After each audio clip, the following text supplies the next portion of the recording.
La planta viva. Por Vicente Robles. Sobre un guión radiofónico de Antonio José Ales. Del diario de Eloísa P. encontrado por inspectores de la policía en su domicilio. 29 de enero de 19. Mi marido durante toda su vida ha estado dedicado a las cosas más extrañas que imaginarse pueda. Pasó una gran temporada en la que su afición por las ciencias denominadas ocultas ocupó gran parte de su tiempo. Libros sobre astrología, hipnosis, espiritismo y todo lo relacionado con la parapsicología llenaban los estantes de la biblioteca y el despacho. Desanimado por los resultados obtenidos en la mayoría de los casos, fue abandonando poco a poco este tema para dedicarse al estudio de las plantas. Así, y desde hace unos días, todos estos libros han ido amontonándose por los rincones del despacho, para dejar su sitio multitud de diferentes plantas y macetas que han hecho de esta habitación un pequeño invernadero. 12 de febrero de 19. En estos días pasados las plantas han seguido llegando continuamente. Ante la incapacidad material de meterlas todas en el pequeño despacho, mi marido ha habilitado uno de los cuartos contiguos al que por nada del mundo me deja pasar. Solo él y su nuevo ayudante, Rafael, tienen libre acceso a esta dependencia. 15 de febrero de 19. Hoy ha llegado Rafael con varios aparatos extrañísimos, que ha metido con celeridad en el laboratorio, así es como llaman ahora a su lugar de trabajo. Ante mis preguntas de qué significaban todos aquellos artilugios, me contestaron evasivamente y lo único que pude sacar en claro era que debía callarme y no hacer preguntas hasta que ellos quisieran darme una explicación. De todas maneras, el asunto de las plantas está comenzando a preocuparme. Mi marido apenas sale del laboratorio para nada e incluso me ha pedido que la comida se la lleve allí. La mayoría de los días salir a retirar la bandeja me la he llevado casi con los platos intactos. Esto no puede continuar así. 24 de febrero de 19. He entrado en el laboratorio y a empujones y con grandes protestas por parte de los dos investigadores he conseguido sacarles del laboratorio y sentarles en la mesa del comedor. En la sobremesa, y mientras tomábamos una taza de café, Miguel, mi esposo, decidió revelarme algunos datos de las investigaciones que estaba llevando a cabo. Tú sabes, Eloísa, comenzó diciendo, y está totalmente demostrado, que las plantas si oyen música agradable, crecen mucho más deprisa. Efectivamente, después de estas semanas de estudios hemos comprobado la veracidad de este fenómeno. Cultivamos 2 colios en crecimiento con las mismas condiciones de temperatura, agua, recipiente, etc., excepto en una cosa. A uno de ellos por medio de unos auriculares especiales le aplicábamos cada día sesiones de 2 horas de duración con música clásica, Beethoven, Bach, Mozart, etc. Mientras que a la planta tratada por el método típico ha seguido un crecimiento normal, el colio sometido a las sesiones musicales se ha desarrollado de una manera espectacular, sus colores son más vivos, sus tallos más fuertes y de sus ramas han nacido multitud de hojas. Esta demostración nos ha hecho continuar nuestros experimentos y llevarlos, si es posible, hasta las teorías de un profesor americano que está convencido de que las plantas no solo sienten, sino que en determinadas circunstancias incluso podrían llegar a captar nuestro pensamiento. Al terminar mi marido esta frase no pude aguantarme y prorrumpí en una gran carcajada. Miguel se levantó de la silla como impulsado por un resorte, su semblante había cambiado instantáneamente, apareciendo serio, sus ojos me dirigieron una mirada fría, intensa, cargada de odio ante mi incredulidad. Sin decir una palabra más se dirigió hacia su laboratorio y se encerró allí. Su ayudante, Rafael, le siguió inmediatamente. 2 de marzo de 19. No he vuelto a ver a mi marido desde el pasado incidente de mis risas burlonas. No sale para nada de su lugar de trabajo y cuando voy a llevar la comida es Rafael quien la recoge cerrando enseguida la puerta. 8 de marzo de 19. Después de muchos ruegos lamentaciones he conseguido que saliesen del maldito laboratorio y que olvidasen las pequeñas disputas conmigo. Hemos comido los 3 juntos y a la hora del café, Rafael se ha quedado haciendo la sobremesa conmigo, mi marido nos ha abandonado enseguida pidiéndonos perdón, pero tenía un trabajo a medio realizar y no podía dejarlo por más tiempo. Rafael, sin darme tiempo a que le preguntase nada, comenzó diciéndome: no debería haberse reído usted como lo hizo la otra tarde. El trabajo que realizamos ahí dentro es muy serio y sobre todo para su marido. Yo al principio dudaba como usted de los resultados y de las cosas que me refería Miguel. Pero he constatado personalmente que acariciando a las plantas estas pueden llegar a reconocernos, un hombre a kilómetros de distancia de una planta, puede enviarle mensajes telepáticos que la planta recibe puntualmente. Me decía: Por medio de un experimento realizado la semana pasada, continuó, cualquier duda que todavía quedase en mí, ha sido apartada de mi mente. Me acerqué con un mechero encendido a una de las plantas y pude comprobar cómo la planta ante la cercanía de la llama se alteraba, en sus constantes vitales aparecía algo así como un desmayo.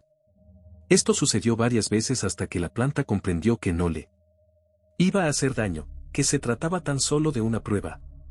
Pero todavía se altera cuando me ve acercarme con fuego en la mano. En aquel momento Rafael fue reclamado desde el laboratorio y me dejó sola. No podía creer en nada de lo que me había dicho. Empecé a temerme que a mi marido le comenzara a faltar la razón y había contagiado en su locura al pobre Rafael. 23 de marzo de 19. En estos días pasados todo ha transcurrido con normalidad. Comemos y cenamos los tres juntos, pero ni ellos hablan de la marcha de sus experimentos, ni yo he querido preguntarles hasta ahora. Pero la curiosidad pudo más que la decisión y hoy me he decidido hacerles una visita en el laboratorio. Me abrió la puerta mi marido y pude ver que su cara rebosaba de felicidad. Sin dejarme hablar comenzó a decir: después de estos meses de trabajo puedo decir muy ufanamente que hemos encontrado mucho más de lo que esperábamos. La conclusión a que hemos llegado en estos momentos es que las plantas no solo perciben nuestro pensamiento, sino que son capaces de comunicarse entre ellas. Las plantas hablan, y en este momento Rafael las está escuchando. Salí de aquel laboratorio completamente aterrada. Por un lado en mi cabeza bullía cada vez con más fuerza la terrible idea de que la locura se había apoderado de aquellas dos mentes investigadoras y ya empezaban a desvariar de una forma casi total. Pero por otro lado había algo en aquel laboratorio que no me gustaba, algo extraño, indefinido, que me hacía repeler todos aquellos experimentos, una especie de sexto sentido que avisaba de un posible próximo peligro. 20 de mayo de 19. Mi marido y su ayudante han estado trabajando febrilmente durante estos 2 meses. Se acuestan a altas horas de la noche y al poco de salir el sol y están dedicados otra vez a su actividad. He comenzado a llevarles otra vez la comida al laboratorio y no puedo evitar un escalofrío cada vez que me acerco a aquella puerta. 27 de mayo de 19. Esta mañana Miguel ha reclamado mi presencia en el laboratorio, quería que comprobase el resultado de uno de sus experimentos. Cuando traspasé aquella puerta la extraña sensación que había sentido en otras ocasiones se apoderó de mí intensamente, y se hizo más notoria cuando me dirigieron hacia la pequeña habitación contigua en la que hasta el momento había sido prohibida mi entrada. Mientras el cuarto que antes había servido de despacho estaba repleto de plantas que se amontonaban por todos los lugares, en la habitación prohibida solamente un ficus significaba la presencia del reino vegetal allí. Todo lo demás eran extrañas máquinas y aparatos que de ninguna de las maneras podía adivinar su utilidad. De uno de esos rarísimos aparatos salían unos pequeños auriculares por medio de unos finos cables al tallo del ficus. Sin poder dar crédito a lo que veía y todavía absorta en la planta, mi marido comenzó a decirme: ya no nos queda ninguna duda de que las plantas emiten sonidos. Igual que los delfines tienen un lenguaje que no podemos escuchar porque está compuesto de ultrasonidos, las plantas también se comunican por medio de estos imperceptibles ruidos, pero en otra frecuencia. Después de ímprobos esfuerzos hemos conseguido conocer la frecuencia exacta, y por medio de esa extraña máquina que tienes a tu izquierda y un complicado circuito programado. Nuestra palabra sufre una conversión a ultrasonidos y la planta, de esta manera, nos entiende. Pero lo más fantástico es que este mismo aparato convierte los ultrasonidos de la planta en palabras, y así podemos hablar con ella. Debido a tu manifiesta incredulidad, he querido que seas tú misma quien compruebes la veracidad de mis palabras. Coge esos auriculares, póntelos en los oídos y habla a la planta. Cuando cogí los auriculares mis manos temblaban y un sudor frío invadió todo mi cuerpo. Aquello era absurdo, yo no podía hablar a una planta, si ellos estaban rematadamente locos que siguiesen con sus manías, pero mi lógica humana me impedía hacerlo. Volví la cabeza para decirle a mi marido que me negaba a realizar el experimento, pero al observar la adusta mirada de Miguel decidí que lo mejor que podía hacer era seguirles el juego. Con voz entrecortada y casi como un suspiro, pues las palabras se negaban a salir de mi garganta, me dirigí a la planta. ¿Me escuchas? Sí, perfectamente. Tú eres Eloisa. La voz era susurrante y llegaba a mis oídos como si viniese de muy lejos, en mi cerebro sonó como una voz del más allá. Y sentí repentinamente miedo, un terror inimaginable se apoderó de todo mi cuerpo. Todavía en estos momentos no sé cómo lo hice, estaba estremecida, aterrada, pero volví a interrogar a la planta. ¿Me comprendes? Comprendo tus palabras, pero no puedo comprender el mundo en que vives. Es tan diferente del nuestro. Nosotras las plantas estamos en otra dimensión distinta a la vuestra. Pensamos, sufrimos o somos felices, vivimos en una palabra. Sí, ya sé que os humanos pensáis que somos seres inferiores, pero estáis equivocados. Las plantas somos los seres más antiguos de la tierra y somos superiores a todos vosotros, somos más inteligentes. El mundo acabará muy pronto para los humanos. Con los desechos de las fábricas estáis contaminando el agua, los coches y las explosiones nucleares hacen que el aire sea ya casi irrespirable, y hasta la tierra llena de basuras y productos químicos se está pudriendo. Hasta este momento os hemos dejado hacer, pero las plantas ya hemos tomado una decisión, os destruiremos. La voz era ahora más fuerte, más segura de sí misma que antes. Intenté quitarme los auriculares, pero una fuerza extraña me lo impidió y seguí escuchando absorta a la planta. Tienes que comprenderlo. No nos habéis dejado otra opción. Si no os destruimos, acabaremos pereciendo con vosotros en alguna de las estúpidas guerras que los humanos fomentáis para destruiros unos a otros, y esto a nosotras no nos importa. Pero si el que la desaparición de la humanidad traiga consigo la aniquilación total del reino vegetal. Por eso precisamente, todos moriréis. Un grito desgarrador salió de mi garganta, no podréis, y caí desvanecida al suelo. 28 de mayo de 19. He despertado sobrecogida en la cama de mi dormitorio. Todo mi cuerpo estaba bañado por un sudor frío, respiraba agitadamente y me sentía terriblemente cansada después de una insoportable noche de espantosas pesadillas. Soñaba que las plantas de todos los lugares de la tierra podían caminar y se dirigían contra los hombres. A medida que avanzaban iban dejando una estela de muerte y desolación por todos los lugares que pasaban, pero solo asesinaban humanos, los animales eran respetados por estos sanguinarios seres. Al final del sueño la tierra estaba poblada únicamente por las plantas y los animales irracionales. La humanidad había perdido su última gran batalla. Aunque sé que solo ha sido un sueño, no puedo evitar un estremecimiento cuando pienso en ello. Pese a que tanto Miguel como Rafael me han pedido insistentemente que les relatase que me había manifestado la planta el día anterior, he decidido guardar silencio. Tampoco les hablaré de mis sueños. 1 de julio de 19. Durante todo este mes, lo mismo Miguel que su ayudante han estado trabajando muy duro.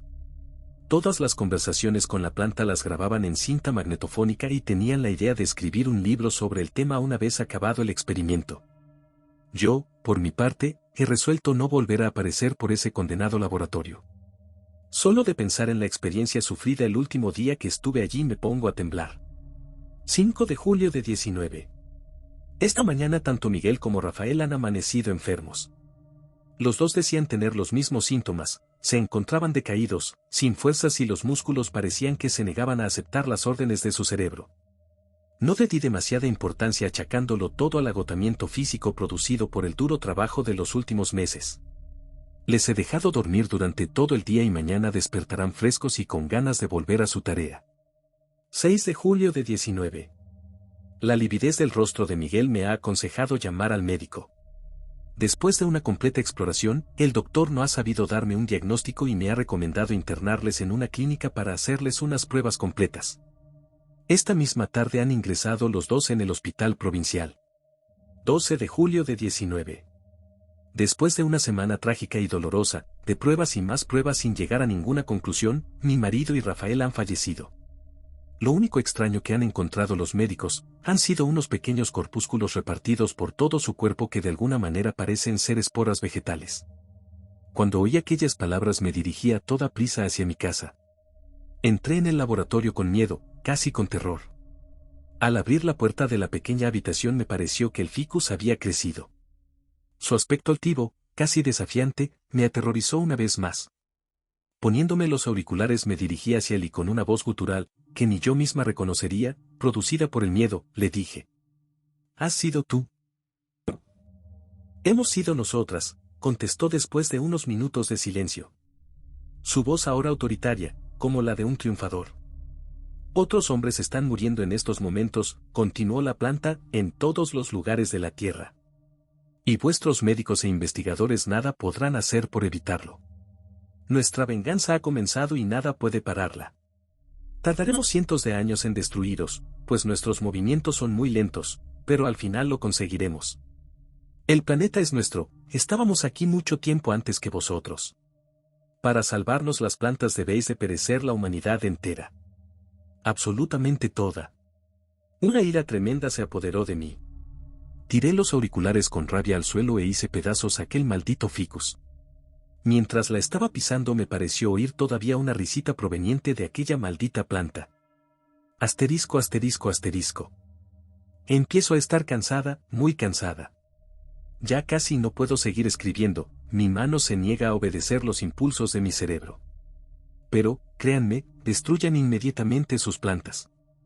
El futuro de la humanidad está en peligro. Asterisco, asterisco, asterisco. El inspector González esbozó una sonrisa y cerró el manuscrito. Luego llevó el diario a la comisaría por si pudiese constituir una prueba en las averiguaciones de su extraña muerte. Sánchez ordenó, archívelo en la sección correspondiente. Seguramente se trata del caso de una pobre demente. Mecánicamente el agente tomó el legajo y lo depositó sobre un inmenso montón de informes apilados en aquella sección que habían llegado en los últimos días casi inundando la comisaría. Cuando lo hubo dejado encima se alarmó al recordar que todos aquellos escritos trataban sobre el mismo tema. Un escalofrío recorrió su cuerpo al mismo tiempo que dirigió una temblorosa mirada a la maceta que adornaba la oficina.